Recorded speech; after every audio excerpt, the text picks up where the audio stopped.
Questa è una storia antica di una vita pastorale che canta e conta sto uso di Cunzare. Cunzare Ciarameddi, chi pipito chi zammare, tutta maestria che si va a dimenticare. C'erano maestri da mezz'ora per curare, gente umile e dignitosa avevano tanto di contare. Di Ciarameddi gioiosi facevano cantare, con la cira anteputtusa ne possono insegnare. Ve ne voglio parlare di uno in particolare. Giorgio Castellano si faceva chiamare. Era mascio un toconzare, Ciarameddi chi pipiti, con la rameggia, lo spago e li sobbe di canniti. Aveva una bella mancia, ci dicevano e la cime.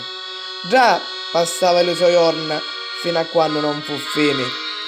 Un giorno per ricogliere una mancia in tana costa, pina elega romputa, cadì in tana fossa. Un signoruzzo solo ci pensò in tardo momento e si mise a fare lo frisco di lamento. Una para di operai che travagliavano da vicino, lo scinnero sopra due tavole, di la Cina a Pederino.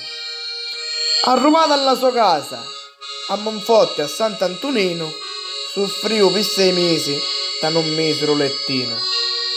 E fu tanto che finivo di Cunzare i Ciarameddi e per non farlo soffrire su buttare l'ancioletti. Ma id ancora campa la sua anima e chi ne vita.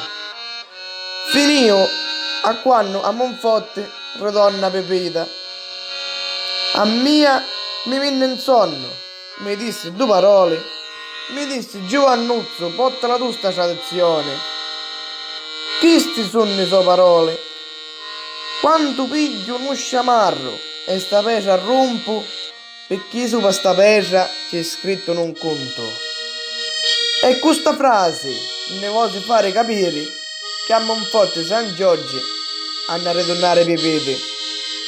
E io assieme a un amico Giuseppe Robetto ne impegniamo a non fare perdere il suono di Giorgio Castellano. Poesia Giorgio Castellano, Giovanni Mazzò.